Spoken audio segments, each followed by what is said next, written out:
Another day, another laptop. In this case, the Razer Blade 16. It's the medium size of the Snake Tech People's Blade line, packs up to a 5090, has an amazing display, albeit with a questionable glossy finish, and it's got great construction quality and design, just don't expect it to be cheap. If you're subscribed to UFD Tech, you'll know we just put out a review of this laptop's absolute unit of a bigger sibling, the Razer Blade 18. And while they do share a lot of features, there's enough difference that makes this smaller version our honest to buckets preferred choice. And even though this is quite a bit smaller and the thinnest laptop ever from the Blade series, they still managed to stuff an entire 5090 in it. There are 7 configurations in total, one with a 5060, 16 gigabytes of RAM, and a 1TB SSD. The 5070, 5070 Ti, and 15080 versions all share the same 32 gigabytes of RAM and 1TB Gen 4 SSD, and there's a second 5080 model with double the memory and storage. All the versions stated so far share the Ryzen AI HX365, which has 10 cores and 20 threads. In order to get the HX370, you have to choose one of the two 5090 setups, either with 32 gigs of RAM and a 2TB SSD, or double both of those for 64 gigs and an additional separate 2TB of storage. An important thing to note is the RAM is soldered, so make sure you're content with the spec you buy. And while the SSDs are upgradable, you can have a max of 8TB total, but they have to be single-sided, meaning due to clearance with other components on the motherboard, the SSD can only have chips on one side. There are plenty of good single-sided options though, including the Samsung 990 Pro, WD Black SN7100, or the Crucial T500. And with the new thermal hood design and CNC milled aluminum body, they were able to shrink the volume of the Blade 16 compared to last year's model by 30%, while also being 12% lighter at only 4.7 pounds. That makes it nice and comfortable to carry around, especially compared to the Blade 18. The full dimensions are 355 millimeters, or just under 14 inches wide,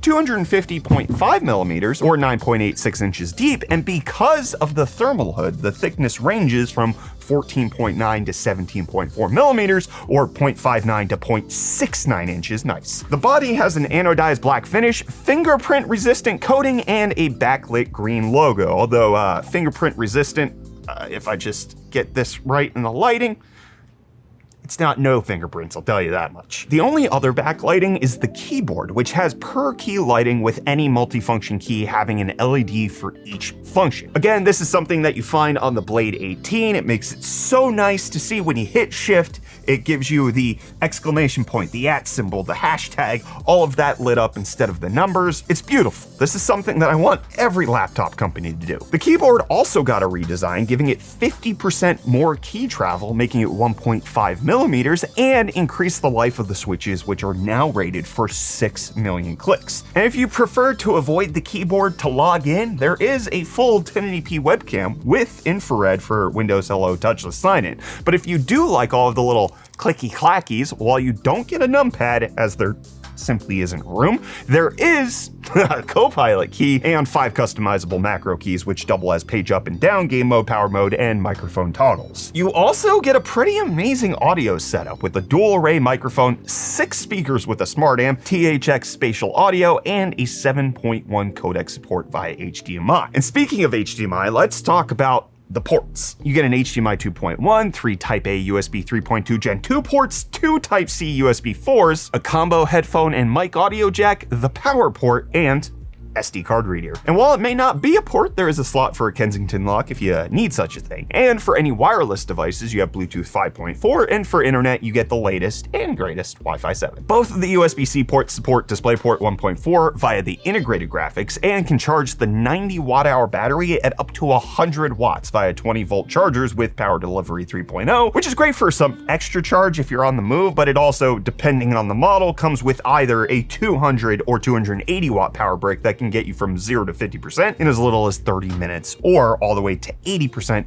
in 48 minutes. Now let's talk about this display, because it is a double-edged sword. You get an impressive 16-inch 2560 by 1600 240 Hz OLED screen with a 0.2 millisecond response time and G-Sync. It is honestly one of the clearest displays I've seen on a laptop, but it is also impressively glossy. Why they didn't use any anti-reflective coating, we may never know, and it really is a shame, as the colors in contrast are beautiful, being Kalman verified and having a 1,000,000 to 1 contrast ratio. But the amount and clarity of the reflections really put a damper on it. You'll easily get jump scared by your Dorito stained reflection whenever hitting a loading screen, which will send you into an existential spiral of whether or not this gaming thing is worth it and if it's contributing to your goals in life. And then you'll inevitably forget that once you're finally in your COD lobby. Now, as for cooling, the new thermal hood allows them to fit 2 powerful fans in a huge vapor chamber that covers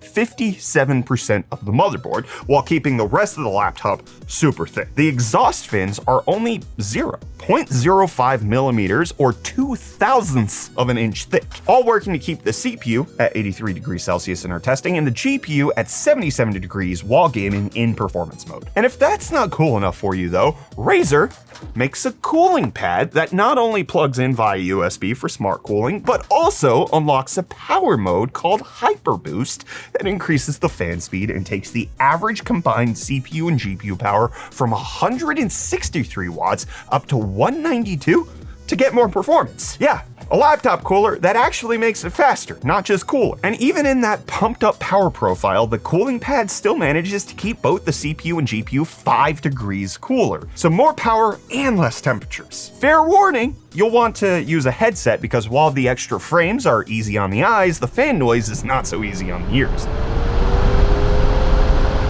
So if you ignore the noise, this feature is a slam dunk. But of course, nothing good lasts, as Razer made it exclusive to the Blade 16, which just feels weird because the cooling pad is obviously made to be universal, has different foam sealing inserts for different size laptops, and both the 14 and 18 versions of the Blade are mentioned in the cooling pad's manual with the recommended inserts. So while you can of course still benefit from cooler temps with the Blade 14 or Blade 18, it's just the 16 that you get juiced up performance. I scoured their website, tried to find an explanation as to why it's just this 16 and the previous couple of generations.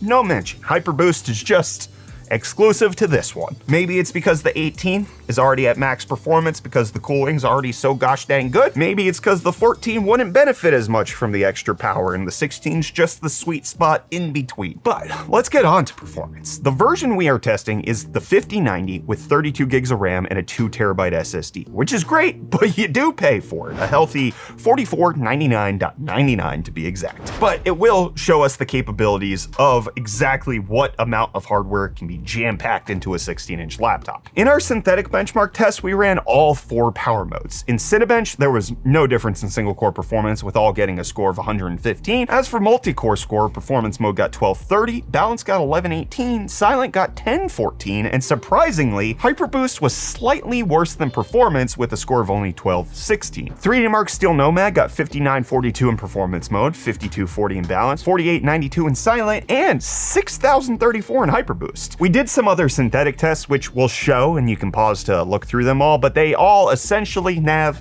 the same results. For gaming performance, it was able to run Cyberpunk in native 1600p with ultra settings at 61 FPS in performance, 56 FPS in balance, 51 FPS in silent, and 65 FPS with Hyper Boost. For Monster Hunter Wilds at 1440p, as 2560 by 1600 is not supported, still at ultra settings, performance mode got 66 FPS, balance got 61, silent got 58, and Hyper Boost got 72. For multi-game averages, we ran 3 games with 5 tests each clutch in all 4 power modes. Performance got 62 FPS and as our baseline 100%. Balance got 58 FPS for a 6% drop, Silent got 55 for a 12% loss, and Hyper Boost got 67 for an 8% gain. In both performance mode and Hyper Boost, we ran all 20 games of our benchmark suite at both 1600p and 1200p with ultra settings. 1440 and 1080 were used when 16:10 aspect ratio wasn't supported. At 1200, performance got 110 FPS and Hyper Boost got 114 FPS, a 4% jump. And in 1600, performance got 90 FPS and Hyper Boost got 96 FPS, a substantial 7% increase.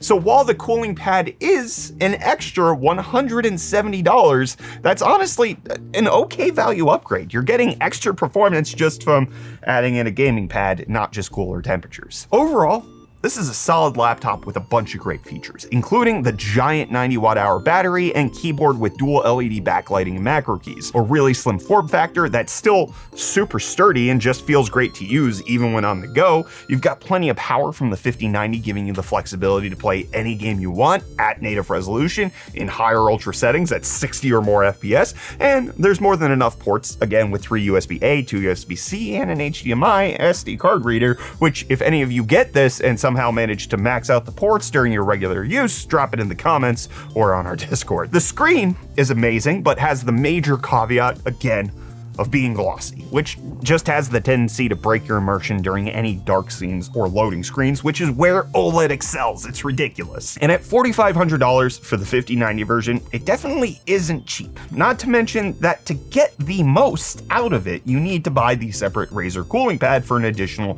$170, and that majorly increases the already fairly loud fan noise. But if you're using headphones, as most people do, the extra 5 to 8% performance the cooling pad gives, while also keeping the laptop 5 degrees cooler, can be well worth it. And lastly, while you can add or upgrade the SSDs, the same does not apply to the RAM, unless of course you're comfortable with soldering. And even then, there's no guarantee it'll just work right off the rip. With all of that in mind, it's still a great laptop. It packs plenty of power into the small, comfortable size, perfect for everyday use. Ultimately, it just kind of falls to personal preference, especially with the screen. But I will tell you, my personal preference is this is my laptop of choice. This does everything that I want a gaming laptop to do, has all of the power, but is in a much smaller profile than the Blade 18. I just struggle with 18-inch laptops to carry them around in my backpack or even take them on trips with me. They're just kind of arduous and bulky, and the 16 fits in a more diminutive form factor,